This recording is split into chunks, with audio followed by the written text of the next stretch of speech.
tem muita gente que vem ter comigo que acredita que o demónio está a atacar, a grande maioria, e não precisa de exorcismo. É só estar sugestionado. E eu digo para eles, eu falo com eles com calma, com caridade, mas sou muito claro, né? Digo, graças a Deus, tenho uma boa notícia, terminou o encontro assim, tenho uma boa notícia, graças a Deus, não precisas de exorcismos. E a pessoa parece que fica triste. Oh, padre, não precisa. Eu queria gritar, né, padre?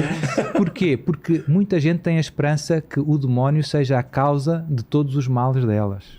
E às vezes a história é mais complicada e mais dura para aceitar que a pessoa. A história que o negócio não vai bem é que o mercado vai mal e que ela se calhar não tem muito jeito, não é? Não adianta colocar toda a culpa no demônio. Pois, a pessoa, todo mundo tem muita tendência para cair nisso. Então, uma boa parte do meu trabalho é, no fundo, ajudar as pessoas a cair a ficha, a dizer, não, aqui não, a culpa não é dele, não é? Pronto, muita gente mesmo. Sintomas, né? E tem gente, alguns casos que são mais patológicos, né? São pessoas que no fundo querem arranjar um problema, simulam uma espécie de problema espiritual, veem os vídeos, veem estes podcasts e tal, então vai no exorcista para ser a vítima da família, para ter tudo girando em volta dela. Carência. Carência, né? E poder justificar não fazer nada e muitas outras coisas, não é? Pronto, então às vezes tenho uns casos assim, então eu tenho uma equipa, tenho alguns psicólogos e psiquiatras amigos, então há muitos casos que eu encaminho para eles para ver, né, o que é que se passa com esta pessoa, né? E eles às vezes ajudam-me, dizem, não, confirma-se um diagnóstico de, às vezes coisas mais graves, esquizofrenia, não sei o quê, às vezes outras mais leves, né? Depressão, não sei o quê. Pronto. Às vezes também tem casos em que as pessoas têm as duas coisas, têm uma depressão forte e um distúrbio espiritual, também acontece, são mais raros.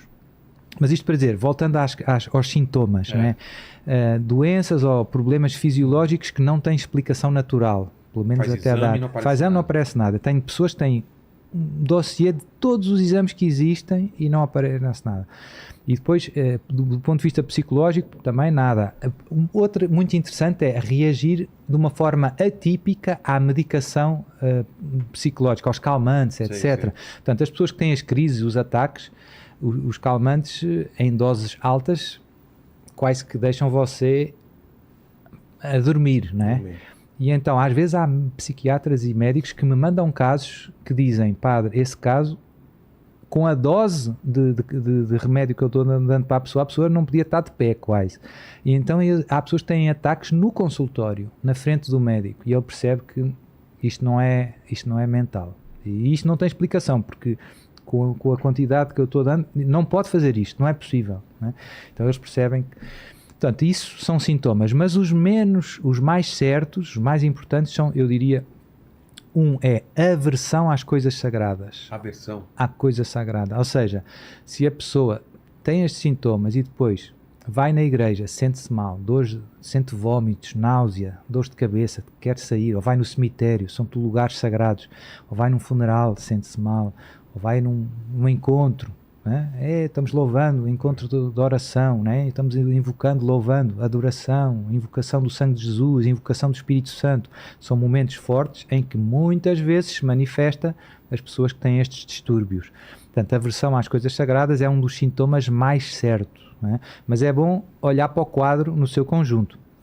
E eu diria outro que é os famosos dons, há pessoas que acham que têm dons, por exemplo, o adivinhar, as coisas ocultas. É possível, há muita gente que, com a ajuda do demónio, acha que tem um dom para ajudar, sabe? Olha para aquela pessoa, não sabe o nome dela, mas diz, ela tem um problema no fígado, e ela vai lá e tem. Como é que ela sabe isso? Por inspiração diabólica. O demônio pode saber disso? Sim, o demónio sabe isso. Então isso é fácil, por isso é que os adivinhos têm algum sucesso. Há uns que são só aldrabões, São só... Então, o demônio pode falar o meu passado? Sim. O demônio pode... O futuro não. Então, como é que o demónio conquista a confiança das pessoas? Você vai no adivinho ou no bruxo, que de facto tem uma ligação com o demónio, ou seja, que é inspirado por o demónio, e o demónio inspira, o bruxo entra em transe, no transe mediúnico, e começa falando, e às vezes até imita o avô da pessoa, e o cheiro do avô da pessoa. Caramba. E a pessoa começa chorando na frente dele, e depois começa dizendo coisas que a pessoa ouviu do avô quando tinha 5 anos. Ninguém sabe, não há explicação humana. Então, e depois... Para enganar. Para conquistar a confiança, como eu dizia. E nos primeiros tempos, normalmente, ele... Não é o avô que está falando. Não, é o demônio, que é o sabe... demônio, é o demônio, é pai da mentira, é o mestre nisto. Isto é o mais frequente, acontece muito, muito, muito. E depois, quando a pessoa é uma pessoa de Deus, boa, o demónio é esperto, é muito esperto, então não assusta, né? Então diz que ainda não está em paz, porque é preciso cumprir uma promessa que falta. E é preciso levar 3 velas àquela capela de Santa Rita e dar 6 voltas virado de costas e ao pé coxinho, né? Então a pessoa vai caindo nessas coisas e parece bonito, né? Parece oração, parece coisa boa. E depois, com o passar do tempo, aquilo cria uma dependência, a pessoa já não faz nada sem consultar, né? O bruxo, e no final o que é que eu vejo?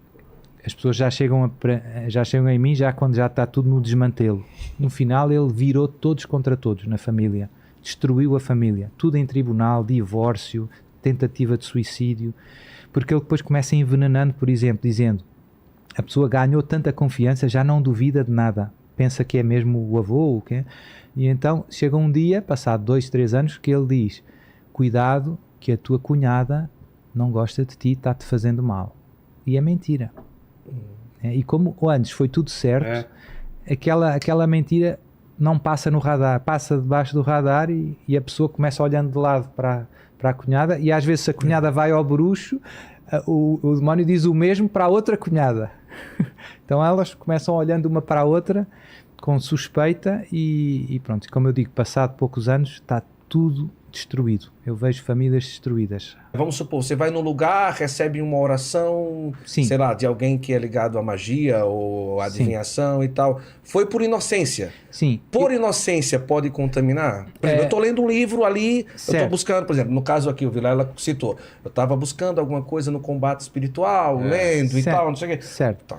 Então, é preciso ser prudente, né? Obviamente que para eu pecar, para eu dar a abertura ao demónio, eu tenho que fazer esta escolha. O pecado de adivinhação e de magia implica uma escolha, como eu dizia, de querer ser iluminado por uma fonte de conhecimento espiritual que não é o Deus criador do céu e da terra, né? Quando eu quero isso, eu estou abrindo o coração. Mesmo que quem me está fazendo as cartas seja um charlatão.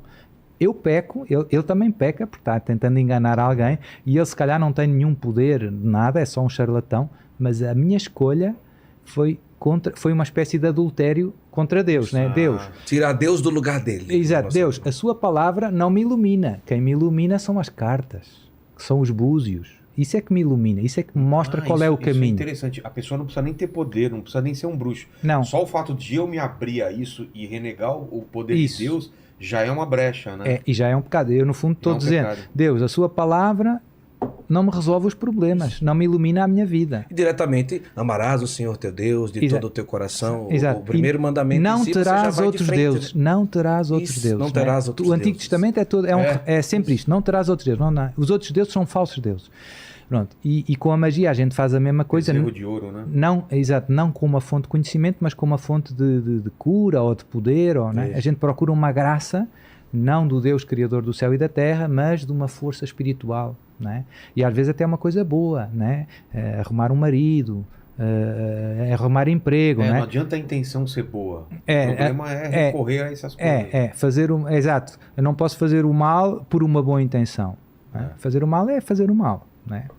E o lance de comida consagrada, sim, comida também tem esse perigo, né? Então, tem muitas maneiras de fazer o malefício, ou seja, fazer mal a alguém com a ajuda do demónio. Uma das mais normais, mais correntes é... Convencionais? As normais, padre? Normais?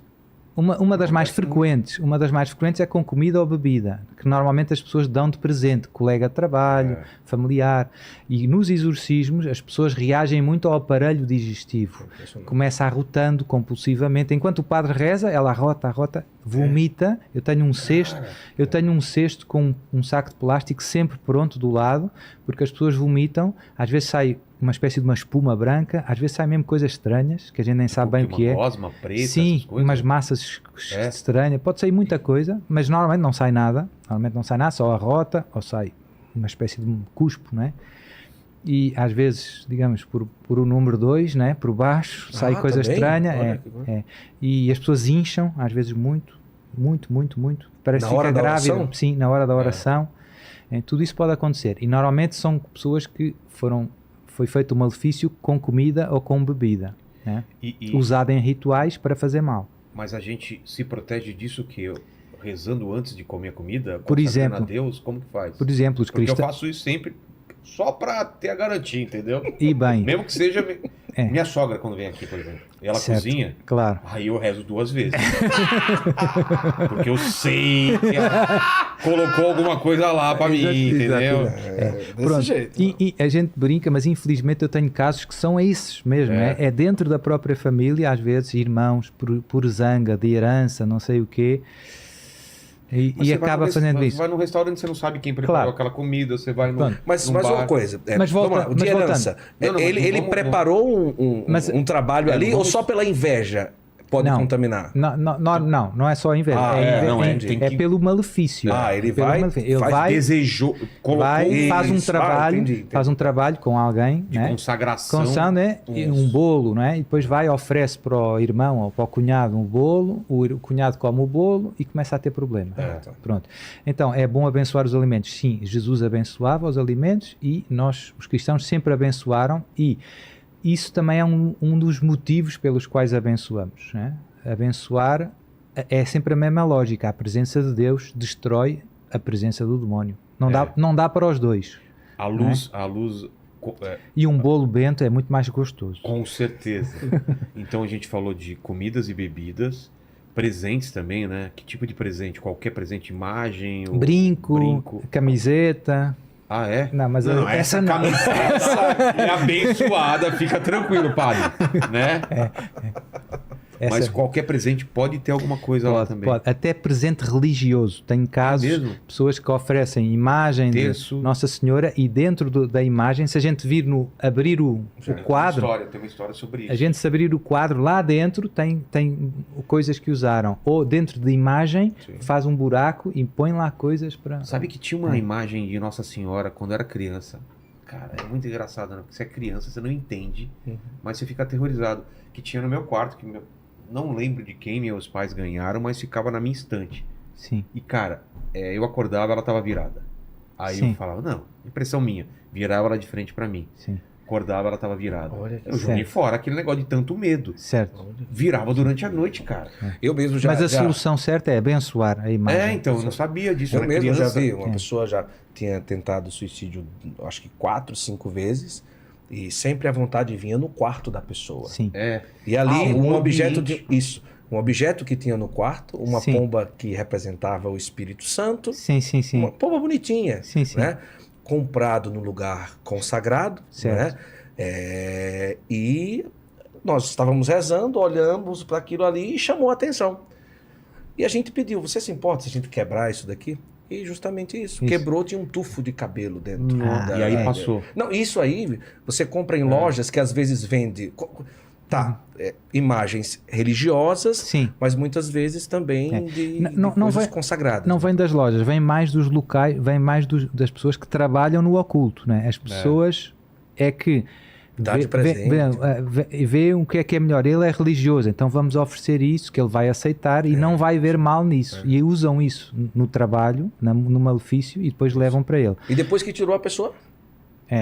O ideal é queimar, destruir fora da casa. Né? E bom, não dentro da casa? Não dentro da casa. Pode ficar... É bom rezar sempre, primeiro um Pai Nosso, né? E depois queimar fora da casa, se der para destruir. Às vezes tem coisas que têm metal, não dá para destruir, né? Agora, tambem não é preciso... Tem pessoas que exageram, então esvazia a casa, não sei o que. Tranquilo, se não tem motivos, se não acontecem coisas estranhas, não é preciso inventar problemas. Né? Agora, se a imagem aparece virada, se a luz não sei o que, algo está errado. Então a gente começa indo por partes. E né? Talvez lembrar que o ponto principal não é o objeto, às vezes o presente que chega, às vezes é a brecha que a pessoa tem na vida. Certo. Também muitas vezes, né, padre?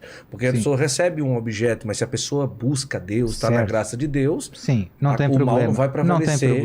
Não tem problema. Então, coisas enterradas